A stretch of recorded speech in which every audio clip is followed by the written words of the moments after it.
Les chantiers de la recherche. Alors là, on va pas parler de ballon, on va parler de chant des étoiles avec vous, Leïla Bessila. Bonjour. Bonjour Guillaume Erner. Vous êtes chercheuse au département d'astrophysique du CEA Saclay. Et alors, demain, vous allez soutenir votre thèse qui porte sur les mouvements fluides au sein des étoiles. Vous allez d'ailleurs nous dire qu'est-ce que ça signifie, les mouvements fluides au sein des étoiles. Alors en fait, les étoiles, ce sont aussi d'énormes boules de gaz, donc un fluide qui a des particularités. Il chauffe, il est magnétisé. Les étoiles tournent aussi, et donc en étudiant ce fluide, on peut savoir pas mal de choses sur ce qui se passe à l'intérieur des étoiles. Dont ce que l'on appelle le chant des étoiles. Qu'est-ce que le chant des étoiles? Oui, tout à fait. Alors les étoiles chantent. En fait, à l'intérieur des étoiles, il y a des vibrations qui se propagent, dont des vibrations de pression. Quand vous pincez la corde d'une guitare, par exemple, il y a des changements de pression dans l'air qui font que vous entendez la guitare. Eh bien, c'est la même chose à l'intérieur des étoiles, comme si les étoiles chantaient. Bien, je vous en prie, excusez-moi. Et ce qui est fascinant avec le chant des étoiles, c'est qu'on arrive à le détecter. On n'arrive pas à l'entendre parce qu'il n'y a pas d'air dans l'espace. Mais si on envoie des télescopes dans l'espace, on arrive à voir des variations de lumière à la surface des étoiles, ce qui permet de détecter ce chant et de savoir plein de choses sur ce qui se passe à l'intérieur des étoiles. Mais oui, parce que alors, donc s'il y a pas d'air, on ne peut pas entendre, de son. Et alors comment est-on certain qu'il y aurait du son? Je mets ça au conditionnel puisque, personne, je ne dis pas que ces étoiles sont habitées, c'est encore, un autre débat, mais personne ne peut entendre ce chant. Oui, alors on peut le retrouver dans les données. En fait, on fait des spectres de lumière, de la lumière qu'on observe des étoiles, et on sait que c'est le chant des étoiles parce que du point de vue théorique, on a montré qu'on devrait trouver à peu près la même chose. Et alors ça s'appelle l'astérosismologie? Exactement, c'est un nom un peu complexe pour décrire l'étude des vibrations des astres, et en particulier des étoiles. Mais il y a aussi d'autres astres qui vibrent, c'est le cas notamment de Jupiter. On pense que Jupiter chante aussi, et qu'on pourrait peut-être savoir plein de choses sur Jupiter en analysant son chant. Mais alors il faut que ce soit des étoiles gazeuses ou alors toutes les étoiles sont gazeuses? Pardonnez mon ignorance. Tout à fait, c'est exactement vrai, toutes les étoiles sont gazeuses. En fait, une étoile, c'est une énorme boule de gaz. Et donc, selon les étoiles, on trouve différents types d'ondes, dont ce champ des étoiles. Aucun noyau solide? Pas solide, mais il y a un noyau. Alors en fait, à l'intérieur des étoiles, il y a un noyau qui produit des réactions de fusion nucléaire, qui produisent beaucoup d'énergie. Et en fait, dans une étoile, on peut retrouver différentes couches pour en fait évacuer l'énergie produite par les réactions de fusion de différentes manières.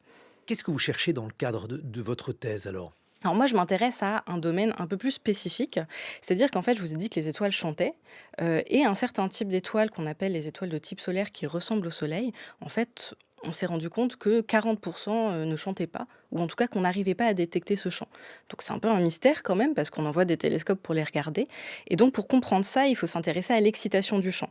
Si on revient à la guitare, si vous voulez produire un son avec une guitare, il faut que vous pinciez la corde, que vous donnez un peu d'énergie aux cordes de la guitare. Eh bien, c'est la même chose pour le chant des étoiles. On a besoin de leur donner un peu d'énergie. Et donc, cette énergie-là, elle est donnée par des mouvements de fluide qu'on appelle la convection, qui a lieu à l'intérieur des étoiles. Donc, c'est comme s'il y avait plein de petits tourbillons qui donnaient de l'énergie aux ondes et à ce chant des étoiles. Et alors ces ondes, ces mouvements, ils sont le produit de cette réaction nucléaire que vous évoquiez? Pas De ces direct. réactions nucléaires d'ailleurs, puisque j'imagine qu'il n'y en a pas une seule? Alors pas directement. Par contre, l'idée c'est que, une étoile, elle a besoin d'évacuer l'énorme quantité de chaleur qui est produite par ces réactions nucléaires, et donc la convection, c'est un mécanisme pour évacuer la chaleur avec des mouvements de fluide. Donc c'est indirectement lié. Vous travaillez comment? Parce que alors je vous ai demandé de regarder vos équations, donc vous avez un petit cahier, devant vous, vous avez une très belle écriture et donc vous faites, des équations, comme, on faisait jadis, sur des cahiers, mais alors vous faites des équations plus compliquées. Tout à fait. Alors, moi je suis théoricienne, donc ce que je fais, c'est faire des équations. Donc c'est beaucoup papier-crayon comme vous avez vu dans mon petit carnet. Ça peut être aussi des équations au tableau noir. Et évidemment, maintenant, quand même, on s'aide beaucoup de l'outil informatique pour parfois résoudre des équations ou faire des simplifications. Alors, c'est pas la seule manière de faire de la recherche. En fait, en astrophysique, il y a un peu un triptyque. Il y a des gens qui font des simulations numériques, qui sont des expériences numériques très précises, et il y a les gens qui vont observer, qui vont détecter ce fameux champ des étoiles. Et oui, parce qu'évidemment vous fondez quand même, les Labessilas sur, des observations empiriques? Exactement. Alors l'idée, c'est qu'on peut pas travailler dans notre coin, donc on veut toujours faire le lien avec les observations. Les calculs que je fais, ils servent à mieux comprendre les observations, à les orienter et à percer certains mystères comme celui dont je vous ai parlé. Et alors, votre travail, parce que ça m'intrigue beaucoup, donc vous êtes face à un tableau noir, et alors vous vous concentrez 8 heures par jour, je ne sais pas, 10 heures par jour devant celui-ci. Alors c'est difficile d'être 10 heures par jour, Oui. devant un tableau noir de mon point de vue. L'idée en fait, c'est qu'on fait des équations en se basant sur certaines hypothèses. Donc comme je vous ai dit, une étoile, c'est une immense boule de gaz, donc on prend les équations de la mécanique des fluides et au fur et à mesure, on intègre certaines hypothèses pour réussir à comprendre, le champ des étoiles, l'excitation dont je vous ai parlé et au fur et à mesure, on va rajouter des petits éléments dans ces équations qui vont nous permettre d'aboutir à une formule relativement simple pour comprendre les étoiles. Le magnétisme est un facteur clé dans le champ des étoiles. Tout à fait. Alors donc il y a 2 facteurs qui sont importants, que j'ai étudiés pendant ma thèse, c'est l'influence de la rotation et du magnétisme et quand je vous parlais de ce phénomène d'excitation par les petits tourbillons, en fait, la rotation et le champ magnétique ont tendance à les affaiblir un peu, ces tourbillons et donc finalement, ça pourrait être la cause de la non-détection qu'on observe, du fait qu'on ne détecte pas le chant dans certaines étoiles. En fait, ce serait pas que les étoiles ne chantent pas, mais qu'elles ne chantent peut-être pas assez fort. Le magnétisme, il vient de la masse de l'étoile. Or non, le magnétisme, il est créé par des courants électriques et en fait, ce que je vous ai pas dit sur les étoiles, c'est que, ce fameux gaz des étoiles, il est aussi chargé électriquement et donc c'est ce courant qui génère un champ magnétique. C'est ce qu'on appelle l'effet dynamo. Leïla Bessila, qu'est-ce qui vous reste à découvrir?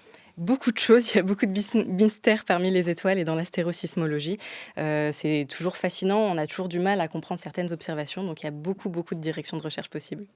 Leïla Bessila, merde pour demain. Merci beaucoup. Non, faut pas dire merci. On le refait. Merde, Leïla Bessila pour demain. Je Ah, prends. voilà, vous pouvez Je dire prends. ça. Voilà, vous pouvez dire ça. C'est Alexandra Delbo qui l'a dit, et ça sera avec Science dans